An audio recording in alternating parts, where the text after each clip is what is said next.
안녕하세요. 대학백수 이상목입니다. 모든 우리 수험생 친구들 너무 수고 많았고 이제 남은 기간 동안 편히 쉬고 싶어도 이제 가채점 결과 보면서 굉장히 마음 졸이고 있을 것 같은데 수능 난이도에 대해서 임팩트 있게 딱 얘기를 해주도록 할게. 먼저 국어는 약 물. 쉽게 얘기하면 원래는 학생들이 풀 때는 물 같았으나 채점을 했더니 생각보다는 내가 맞았다고 생각했던 문제들의 의문사를 많이 당했다. 난이도적으로 보면 작년 수능 그리고 올해 6월 평가원보다 쉬웠지만 올해 9평과 비교하면 최상위권 학생들한테는 어려운 느낌도 있을 수 있다라고 생각을 해. 그 다음에 수학 같은 경우는 6월 평가원이랑 9월 평가원이랑 거의 이제 비슷한 느낌. 다만 기하 학생들은 조금 쉬웠을 거고 우리 확통 친구들은 공통이 조금 어려웠을 거라고 생각이 들어.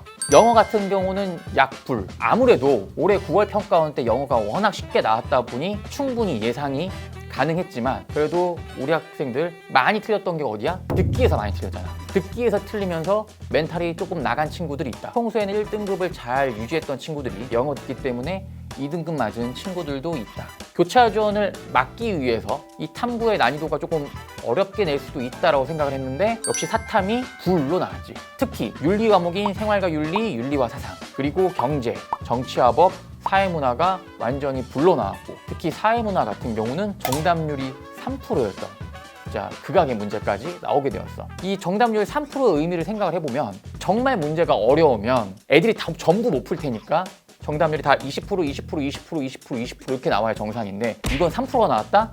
그럼 난이도가 어려웠다기보다는 나한테 매력적인 오답이 몇 개 있었다. 그래서 정답을 고르기 어렵게 만든 문제라고 생각을 하면 될 것 같아. 그런데 중요한 건 화탐도 너무 어려웠다. 특히 화학 1, 생명과학 1, 지구과학 1, 그리고 물리 2, 화학 2 같은 과목의 경우 표준 점수가 70점대 초중반에 해당할 정도로 만점 표준 점수가 그 정도로 예상이 되다 보니 오히려 평가원의 의도와는 다르게 결국에는 교차 지원을 선택하는 우리 이과생들이 많을 것이라고 예상돼. 지금 이제 가채점 결과를 보고 최종적으로 내가 어떤 학교를 갈 수 있을지 되게 궁금한 우리 친구들이 많을 거야. 커뮤니티 돌아가면서 제 점수 라인 잡아주세요. 어디 갈 수 있을까요? 다들 물어보고 다니고 있잖아. 그런데 중요한 건 그거 답변을 해주니 누구니? 이 친구들이야. 똑같이 수능 본 애들이 어떤 걸 알고 답변을 주겠니? 그래서 그런 거에 너무 연연히 하지 말고 자체점 결과만으로는 어떤 대학과 어떤 과를 갈 수 있을지 명확할 수가 없어. 수능 최종 성적표가 나오면 그걸 토대로 해서 수많은 배치표들이 있어. 그거 참고하면 되는 거지 굳이 커뮤니티에서 물어보지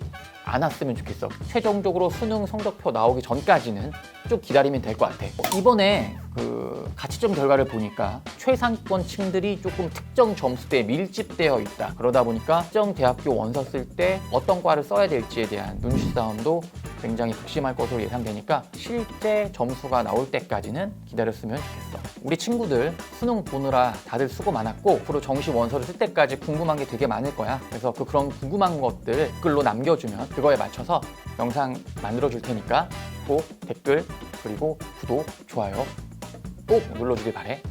지금까지 대학백수였습니다. 감사합니다.